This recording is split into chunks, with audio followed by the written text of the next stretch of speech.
All right, so today we're going to kind of shift gears a little bit. Okay. Yeah, we love a good deal, right? Everybody loves a bargain, but we're going to be looking at the dark side of online marketplaces. Okay.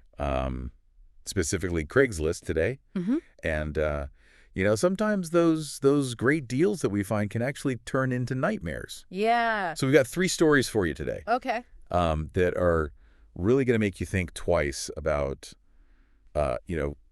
hitting reply on that listing that seems a little too good to be true. Right. But we'll unpack, what went wrong, and more importantly, Yeah. how can we try to avoid similar situation. Exactly. It's Right? It is really interesting, I think, how these online interactions that seem very harmless Right. can quickly turn very dangerous. Right. So hopefully today we can go a little bit beyond the trust your gut Yeah. and give you some actual strategies to help you Yeah. stay safe when you're using these online marketplaces. Yeah, for sure. Because I think all of us have, at one time or another, Oh, yeah. used Craigslist or, some similar type of website Absolutely. to either buy or sell something. Mm-hmm. And so let's just jump into our first story here. Okay. This is Amanda's story. Sure. So just picture this. Yeah. You're young, Yeah. you're excited, Mm-hmm. you're ready to move into your own place. Right. And you find this cozy little room online. Okay. And it's listed for only $225 a month. Wow. And it's in a really prime location. That's pretty good. Seems like a dream come true, right? Yeah. Well, that's exactly what Amanda thought. Okay. So that feeling of this is too good to be true, Right. a lot of times that is your first line of defense. Right. Because scammers use that. Right. They exploit that by using the scarcity principle, Okay. making you think that you have to act now or you're going to miss out on this great opportunity. Yeah. And that urgency can cloud your judgment. It definitely can. Yeah. Yeah. So Amanda shows up at the house. She's all excited. Okay. And to her surprise, she finds a note on the door that says to go around back and use the back door. Oh. So not exactly the warm welcome that she was expecting. Right. You know. Already a red flag right there. It is, Most legitimate landlords are going to want to showcase their property and not hide it. Right. So when you see that type of behavior, Right. it's about control. Yeah. The scammer's trying to dictate the terms of the interaction right from the very beginning. Interesting. And it gets weirder. Okay. So she goes inside and the house is totally empty. There's no furniture. Oh, wow. And it's just this eerie silence. Okay. She finally meets the landlord. Yeah. And he's making up all these excuses about how the current occupant's at work and, just very strange behavior. Uh-huh. He won't really show her anything. Oh, really? Like the front door's nailed shut and he just keeps trying to get her to tour the basement. Oh, yeah. Weird. So I think Amanda's internal alarm bells are starting to go off. Yeah, those are some major red flags right there. They are. So the empty house, the missing occupant. Right. This is all designed to isolate her. Okay. Make her feel vulnerable. Yeah. Make her feel like she's dependent on this landlord for information. Right. And then the basement. Yeah. Classic horror movie trope. It is. Designed to heighten the anxiety and really make rational thought difficult. Wow. So thank goodness she gets a text message. Okay. That gives her the perfect excuse to leave. Oh, good. So she was able to get out of there. That's good. But, what a close call. Yeah, definitely a close call. And what investigators found later is really chilling. What was that?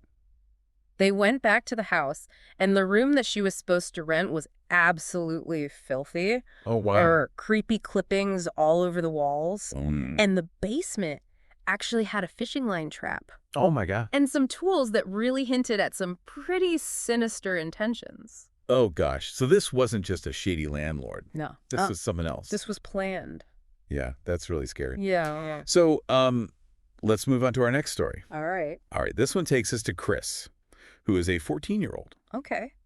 looking for some affordable goalie gear. Mm-hmm. And he finds a complete set online for $50. Wow. Which is a steal. That's a great price. Right. Yeah. But the seller insists that they meet in a parking lot Ugh. and won't give him an address. Oh, no. So Chris shows up at the parking lot, Mm-hmm. and the seller's in a white van. Oh, no. So, the story really highlights how scammers will target young people. Right. Because, Chris is so excited about this deal. Yeah. He's probably not thinking as clearly. Yeah, he's not thinking about safety. Right. He's thinking about that awesome deal he's about to get. Right. And that low price is definitely bait, and it just plays on that youthful enthusiasm. And not only that, but the white van itself. Yeah, I mean, that's a huge red flag. It is. Predators use those because they're nondescript. They're Oh. easy to get in and out of. Yeah. And they've unfortunately developed this cultural significance that we all kind of recognize. Yeah, for good reason. Yeah. So Chris's instinct to run was absolutely the right thing to do. It was. In these situations. Yeah. Every second counts. Right. So he was very smart to get out of there. Yeah, absolutely. And find a safe place. He did exactly the right thing. He did. And unfortunately, the story doesn't end there. Oh, no. So later that night, Chris sees the same white van driving slowly past his house. Oh, wow. And as soon as Chris looks out the window, the van speeds off. So that's terrifying. It's very unsettling. Yeah. And that's about intimidation. Okay. That's about control. That predator is sending a message like, I know where you live. So it's really important to report any suspicious activity, even if nothing happened, even if there was no physical contact. Right. You got to report that. Yeah, that's really scary. Okay, well, let's move on to our last story here. Okay. This time we have Lisa, who is trying to sell a dining room set on Craigslist. Okay. So this time we're going to look at the dangers that sellers face. All right. So sellers also encounter scams on these platforms. They do. Like fake payment scams. Right. Or phishing attempts where they try to get your personal information. Right. Things like that. Okay, so Lisa encounters this buyer who just seems off right from the beginning. Okay. His clothes are dirty.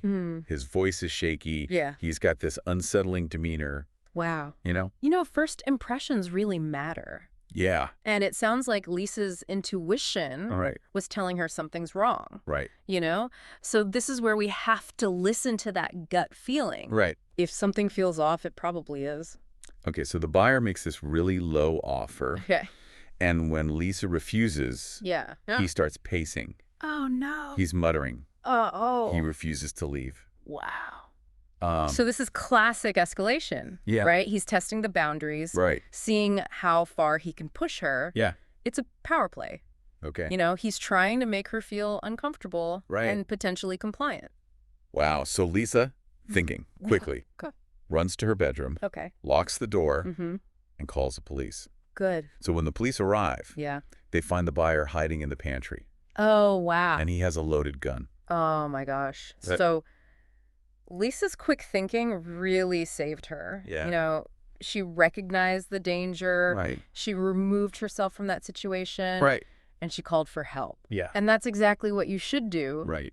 In a situation that feels threatening. And the scariest part is, as the buyer was being arrested, he gave Lisa this look of just pure malice. Oh, gosh. That really stuck with her. Yeah. It's a chilling reminder that you really never know who's on the other side of that screen.